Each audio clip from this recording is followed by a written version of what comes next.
My name is Granny Eliza, though no one really calls me that anymore. Most people simply say Mom or Grandma when they need something.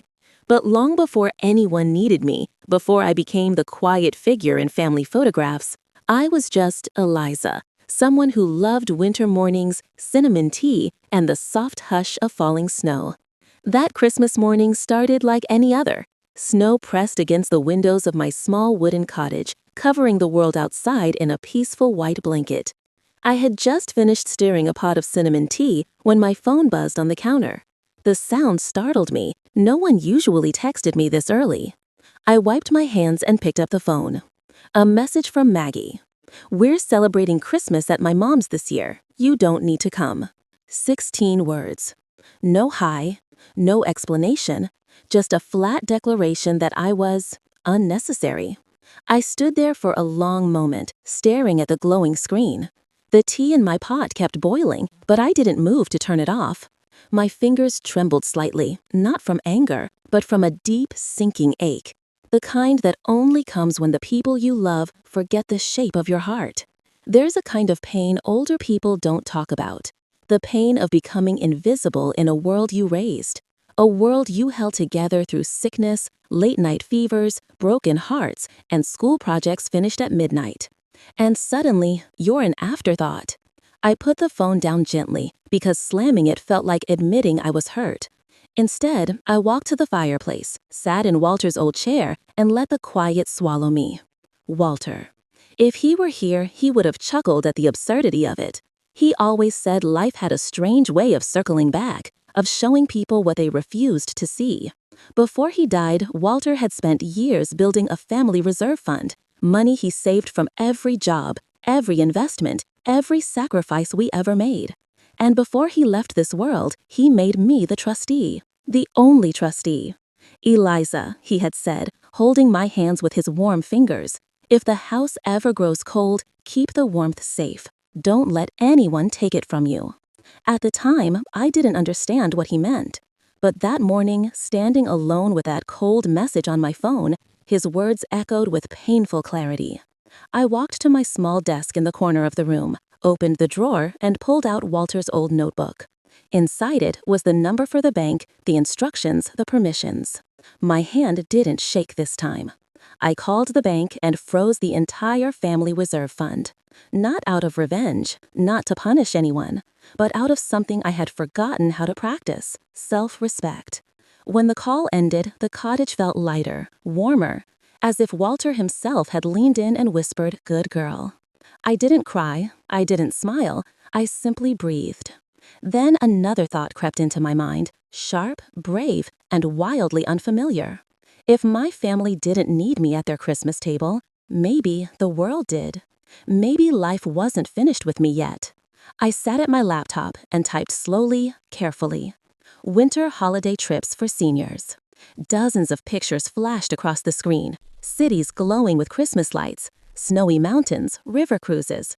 Then one tour stood out: Prague, Salzburg, Lucerne. Places Walter had wanted to visit with me but never got the chance. For the first time in years, my heart fluttered like a young girl's. I clicked Book Now. Departure, 3 days. As I packed my suitcase later that night, my hands brushed against something cold in the drawer. A small brass compass Walter carried everywhere. The metal was worn smooth from decades of adventures. I held it to my chest, feeling the ridges press against my heart. "I'm doing it, Walter. I'm really going." Meanwhile, across town, Maggie was decorating her mother Patricia's large, overly perfect house. People filled every corner, laughing, sipping wine, arranging gifts. Somewhere in the chatter, someone asked lightly, "Why isn't Granny Eliza here this year?" Maggie's shoulders tensed, but she smiled, a smile too stiff to be real. "Oh, she prefers being alone," she said. "Crowds make her overwhelmed." People nodded, believing her instantly. It's easy to believe a lie when the truth requires effort. Someone nearby recorded a short video. Patricia laughed and said, "She can be dramatic, honestly. It's easier without her." The room laughed with her. And that laugh, that tiny, careless, cruel laugh, would change everything. Back at home, I zipped my suitcase, set Walter's compass carefully on top, and felt something I hadn't felt in years: peace. By the time the video began spreading through the neighborhood, whispering from phone to phone, I was already gone.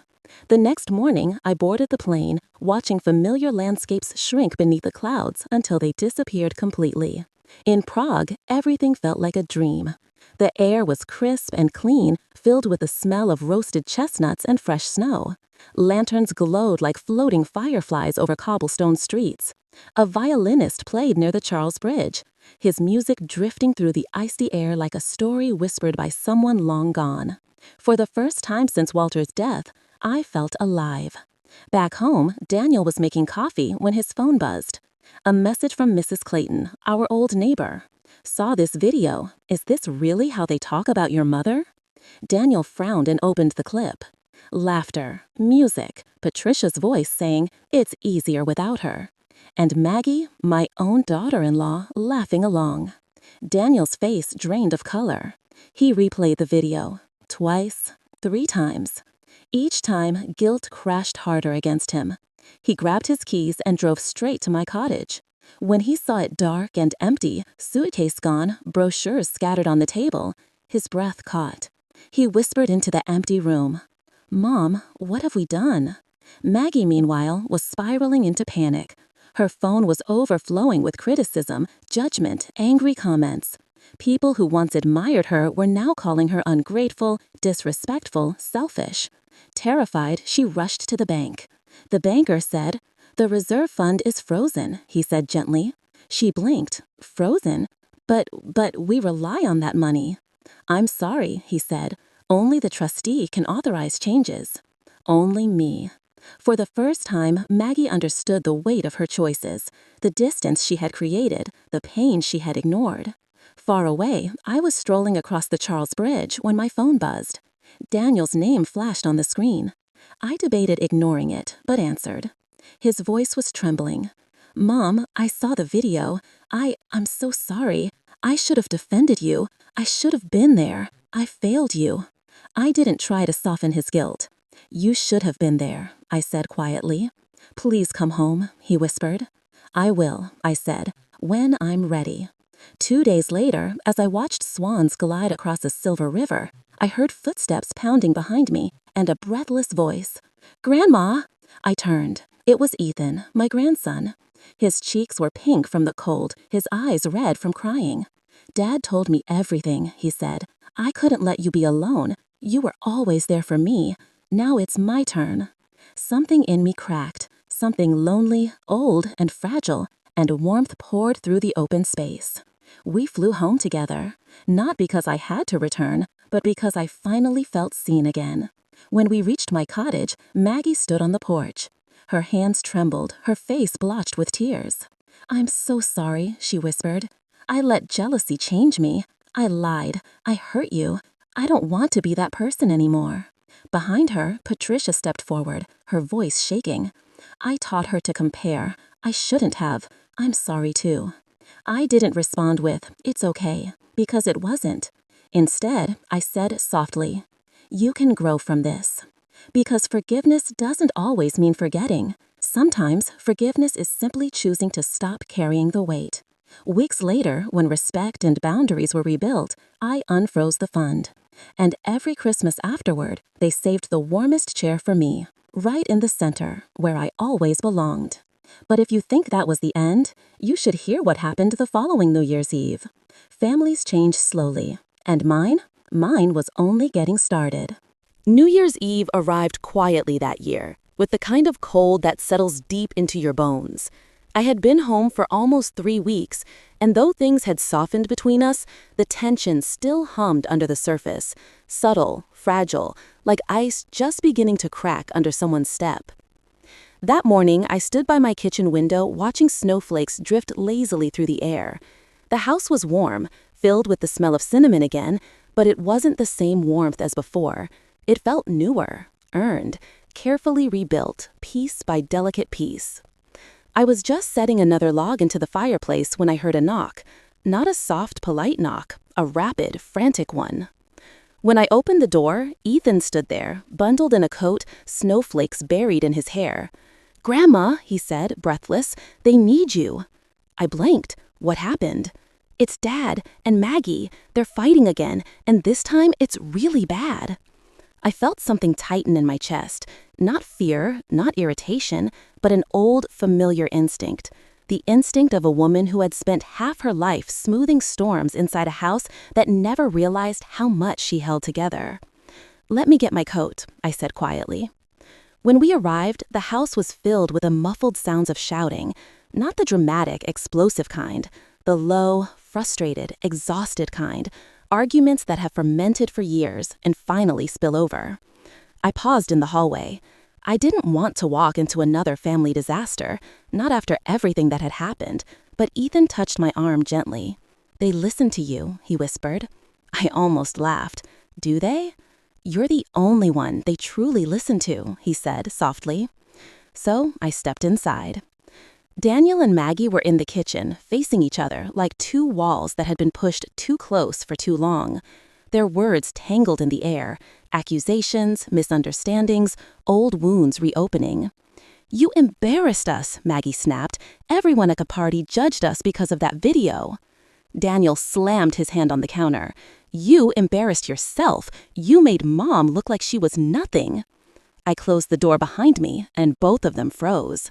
Silence spread through the room, thick as the snow outside. Maggie looked down instantly, shame flickering across her face.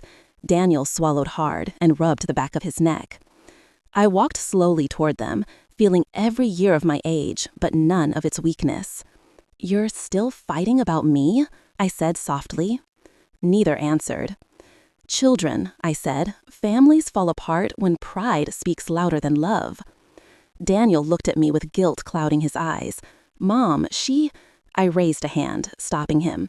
"This isn't about taking sides." Maggie wiped her eyes. I feel like a terrible person." "You became one," I said gently, "but you don't have to stay one." She covered her face, shoulders trembling. "I don't know how to fix this." Daniel took a shaky breath. "I don't want us to fall apart." I moved between them, placing a hand on each of their arms. "You are both hurting," I said, "but you're not listening, not truly." Daniel lowered his gaze. Maggie's tears slipped quietly down her cheeks. "Let me tell you something," I continued. "Your marriage is not falling apart because of money or house or holiday plans. It's breaking because neither of you feels seen anymore." Maggie looked up slowly. "You're right." Daniel nodded weakly. "And you added that love needs tending, not assumptions." The silence that followed was not heavy this time. It was settling, like snow finally resting on the ground. Then Ethan spoke from the doorway. "She's right. You guys act like you're on different teams." His voice cracked, and something inside both Daniel and Maggie softened at once. They reached for each other, hesitant, unsure, but reaching nonetheless. I stepped back, letting them face each other without my shadow in between. "I want to try again," Maggie whispered. "Me too," Daniel replied, his voice breaking. They held each other slowly, as if rediscovering a language they had forgotten. And I watched quietly, knowing this time the healing wasn't on my shoulders. They were choosing it themselves. Later that evening, as I walked outside to get some air, Ethan followed me. Snow crunched beneath our boots. "You always fix things," he said. I shook my head. "Not anymore. They fixed it themselves. I just reminded them how." He smiled faintly. "You really are the heart of this family." I looked up at the sky, dark, calm, studded with cold stars. "I'm not the heart," I said softly. "I'm just the memory of love they forgot they had." Midnight crept closer, and the town around us lit up with tiny fireworks. The three of us stood outside, me, Daniel, and Maggie, watching sparks scatter into the sky. It wasn't perfect, it wasn't magical, but it was honest. And after everything we'd been through, honesty felt like the rarest gift. When the clock hit 12, Daniel put an arm around my shoulders. "Happy New Year, Mom." Maggie took my hand gently. "Thank you for not giving up on us." Ethan squeezed my other hand. "New year, new family, right?" I smiled. A better one, I said, now that you all finally see each other. The fireworks faded, leaving only soft, drifting snow. And maybe for the first time in many, many years, I didn't feel like the one holding the family together.